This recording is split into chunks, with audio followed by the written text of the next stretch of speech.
Deuteronomy 2. Then we turned back and set out toward the wilderness, along the route of the Red Sea, as the Lord directed me. For a long time we made our way around the hill country of Seir. Then the Lord said to me, "You have made your way around this hill country long enough. Now turn north. Give the people these orders. You are about to pass through the territory of your relatives, the descendants of Esau, who live in Seir. They will be afraid of you, but be very careful. Do not provoke them to war, for I will not give you any of their land, not even enough to put your foot on. I have given Esau the hill country of Seir as his own. You are to pay them in silver for the food you eat and the water you drink. Then the Lord your God has blessed you in all the work of your hands. He has watched over your journey through this vast wilderness. These 40 years the Lord your God has been with you, and you have not lacked anything." So we went on past our relatives, the descendants of Esau who lived in Seir. We turned from the Arabah road, which comes up from Elath and Ezion-Geber, and travelled along the desert road of Moab. Then the Lord said to me, "Do not harass the Moabites or provoke them to war, for I will not give you any part of their land. I have given Ar to the descendants of Lot as a possessions." The Emites used to live there, a people strong and numerous, and as tall as the Anakites. Like the Anakites, they too were considered Rephaites, but the Moabites called them Emites. Horites used to live in Seir, but the descendants of Esau drove them out. They destroyed the Horites from before them and settled in their place, just as Israel did in the land of the Lord gave them as their possession. And the Lord said, "Now get up and cross the Zered Valley."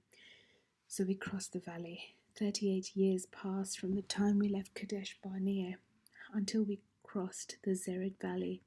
By then, that entire generation of fighting men had perished from the camp, as the Lord had sworn to them. The Lord's hand was against them until he had completely eliminated them from the camp.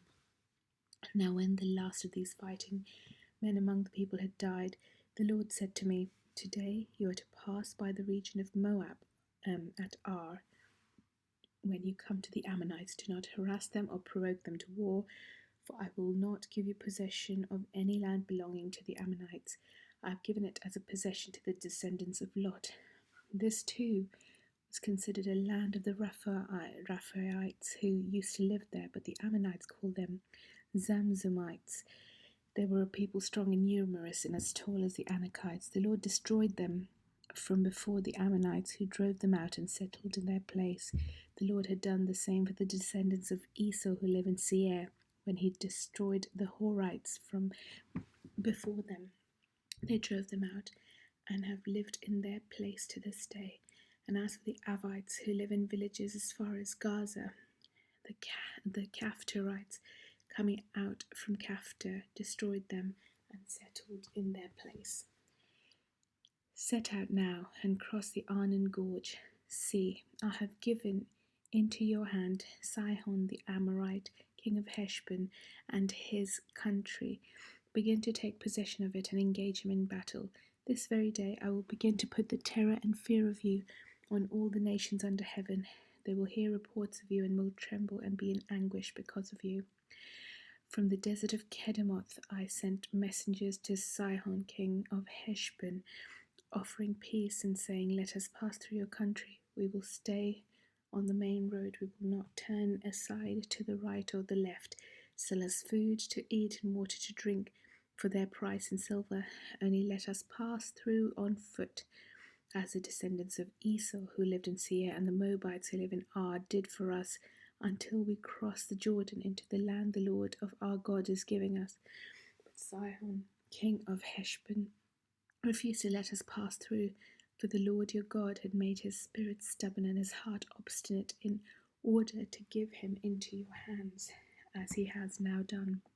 The Lord said to me, "See, I have begun to deliver Sihon and his country over to you. Now begin to conquer and possess his land."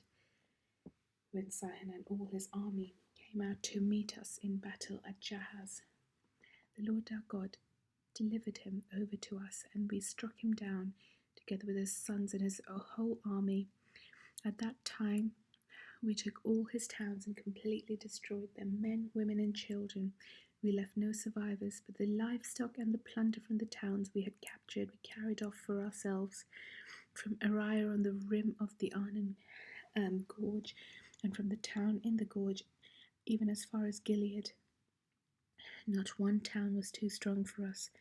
The Lord our God gave us all of them, but in accordance with the command of the Lord our God, you did not encroach any of the land of the Ammonites, neither the land along the course of the Jabbok, nor that around the towns in the hills.